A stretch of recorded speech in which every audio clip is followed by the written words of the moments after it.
Sub inspector की तैयारी कर रहा है, पहले भी एग्जाम दे चुका है वो। उस लड़के को इन्होंने गलत फहमी में उठाया या किस तरह से, ना उसके खिलाफ किस तरह कोई मुकदमा है ना कि हरियाणा की जो सीआईए पुलिस ने उसने उसको उठा करके और यहाँ से मारते पीटते उसको लेकर गए हैं। घर वालों को सूचना दी गई 2 दिन पहले कि आपका लड़का यहाँ इस तरह से हमने अरेस्ट किया हुआ है। जब भी वहाँ पहुँचे इन्होंने देखी उसकी स्थिति तो वो बिल्कुल बेहोश स्थिति में था, सिर्फ बोल पा रहा था और बार बार थाने पे उससे ये कहलवाया जा रहा था, जैसा मेरे सुनने में आया है कि मुझे पुलिस ने नहीं मारा है, मुझे पुलिस ने नहीं मारा है। तो समस्या ये बाहर है कि पुलिस कस्टडी में एक आदमी को पुलिस यहाँ से उठा के ले जाती है, हरियाणा की पुलिस, और उसको ले जाकर जान से मार देती है। जो इतना सख्त कानून है इसके खिलाफ कि फांसी का प्रावधान है कि जब पुलिस इस तरह से एक इनोसेंट, अगर इनोसेंट तो छोड़िए, अगर अपराधी को भी इस तरह से गिरफ्तार करके ले जाए पुलिस कस्टडी में मरता है तो भी फांसी तक का प्रावधान है। बड़े अफसोस की बात है कि किस नीति के तहत कैसे हरियाणा की पुलिस इस तरह से गुंडागर्दी पे उतर आई है। फिर दूसरा हमारा सवाल ये भी है कि बहुत सारे लोग तो कहते हैं कि बातें नहीं है, लेकिन मैं ये कहता हूं कि जब आपको जरूरत पड़ती है तब आप मुकामी थाने में अपनी आमद कराते हैं, उसके बाद रवाना कराते हैं। यहाँ पर किसी भी तरह की स्थानीय पुलिस को भी कोई सूचना नहीं दी गई। एक तरह से ये भी गैर कानूनी काम है उनका। और अब हम लोग यहाँ से जा रहे हैं और जाकर के अभी मुकदमा दर्ज कराएंगे। मुकदमा दर्ज करा के फिर हम देखते हैं क्या कितनी उसका मेडिकल होगा। मेडिकल में पता चलता है कितनी चोटें हो। तो हष्टपुष्ट लड़का था, अलवर से आ रहा था, चलकर बाइक पे बैठ कर आ रहा था। उसको किस लिए लेकर गए, क्या उसके ऊपर जुर्म साबित किया है, अभी हमारे पास सूचना मिली है। जैसा हमारे स्थानीय अधिकारियों से बात हुई है, एसपी साहब से मेरी बात हुई। एसपी साहब ने मुझसे कहा कि भाई उन्होंने उसको 20 तारीख को रिमांड पर ले लिया था। भाई रिमांड पर तो ले लिया था, लेकिन उससे पहले मैंने एसपी साहब को पूछा कि साहब उनसे मंगवाइए ना आप सबूत कि अगर उस लड़के के खिलाफ कोई मुकदमा दर्ज है या वो लड़का उनका वांटेड है या वो लड़के को गिरफ्तार करने आए हैं कि भाई ये लड़का हमारा मुलजिम है, तो हम मान लेंगे कि चलो ठीक है वो मुलजिम था।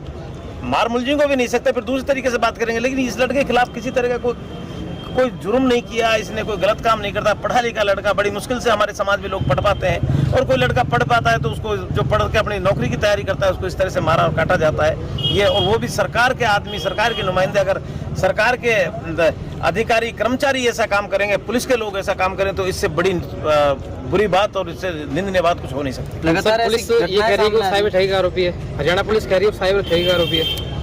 मैं ये कहता हूँ, मैं बार बार एक बात को कह रहा हूँ, आपके माध्यम से भी कहना चाहता हूँ, और पूरा मीडिया में ये हमारी खबर जानी चाहिए।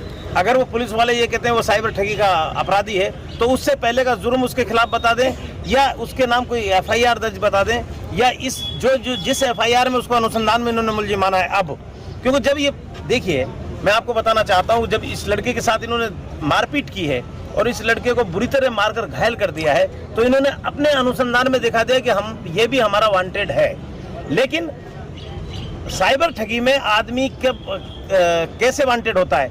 ये जो मोबाइल है, लेन देन ऑनलाइन होता है, अकाउंट नंबर होते हैं, खाते में आते हैं, या किसी साइबर ठग से वो बात कर रहा हो या किसी के कांटेक्ट में हो। भाई मुझे आप साइबर ठग तभी तो कहेंगे तब मैं किसी ठग के कांटेक्ट में हूँ, या मैंने मेरे अपना अकाउंट में पैसा डलवाया है, या मैंने कहीं किसी पर लेन देन कराया है, या किसी साइबर ठग से किसी को मिलवाया है। कहीं पर तो मेरा जिक्र होना चाहिए। जब कहीं पर जिक्र नहीं है तो फिर उस लड़के को जान से मारने का क्या अधिकार है? साइबर के नाम पर यहाँ पर अलवर जिले में भी और भरतपुर में भी हाल ही के दिनों में बहुत ज्यादा पुलिस ने दबिश दी और घरों में भी तोड़फोड़ की थी। आपसे पहले आप भी खुद दोंगड़ी में एक मामला था, आप खुद आए थे। क्या कहना चाहते हैं कि जो साइबर का जो लोग है वो हमारे क्षेत्र में जहाँ तक साइबर ठगों का सवाल है, मैं पूरी तरह से इसमें पुलिस के साथ हूँ। इनके घर भी टूटने चाहिए, इनके जूत भी पड़ने चाहिए, इनकी कुटाई भी होनी चाहिए, इनके मुकदमे भी दर्ज होने चाहिए, जेल भी जाने चाहिए। मैं उसके 1 मिनट भी उसके पक्षधर नहीं हूँ। मैं तो इस चीज का हूँ कि इनोसेंट आदमी को एक साइबर ठग की आड़ में आप एक इनोसेंट आदमी को, एक पढ़ने लिखने वाले बच्चे को अगर मारते हो, मैं उसका विरोधी। मेवात क्षेत्र में आए दिन ऐसी घटनाएं हो रही है, इसके लिए क्या कहें? अकेले मेवात क्षेत्र से इसको मत जोड़िए, अकेले मेयो कम्युनिटी से मत जोड़िए। अभी इसमें भी जो नाम आ रहा है, एक धोड़ा नाम का लड़के का नाम आ रहा है, वो मेयो नहीं है। एक गोविंद का नाम आ रहा है, वो मेयो नहीं है। एक नरेंद्र है, वो मेयो नहीं है। ये इकलौता लड़का उनके बीच में जो इनोसेंट है 100% ये मेयो है। तो आप उसको मेयो कौम से नहीं जोड़े।